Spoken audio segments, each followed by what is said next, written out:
ये कितनी बड़ी विडंबना है और कितना दुखद है कि लाल किले की प्राचीर से इस देश के प्रधानमंत्री ने उस संगठन का नाम लिया जिसको आज़ादी के महानायक सरदार पटेल ने बैन किया था। उस संगठन का नाम लिया जिससे प्रेरित होकर इस देश के प्रथम आतंकवादी नाथूराम गोडसे ने महात्मा गांधी की हत्या करी थी।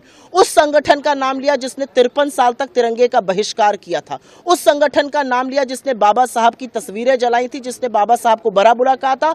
उस संगठन का नाम लिया जिसने संविधान की प्रतियां जलाई, जो संविधान को अशुभ बताता था और अजीब तरह की बातें करता था। असलियत यह है कि आज प्रधानमंत्री ने आज़ादी के महानायकों को, स्वतंत्रता संग्राम को कमतर आंका जब वो लाल किले की प्राचीर से आरएसएस जैसे उस संगठन की बात करते हैं जो अंग्रेजों की मुखबिरी करते थे, जिनका आजादी के आंदोलन में छोटी उंगली का नाखून नहीं कटा।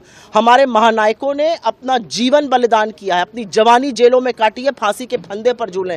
किस मुंह से मोदी जी बात करते हैं आरएसएस की?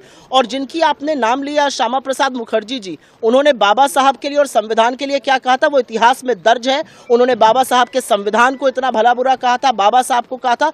इस बात का जवाब दे मोदी जी। शर्म नहीं आती लाल किले की प्राचीर से ये बात करते हुए?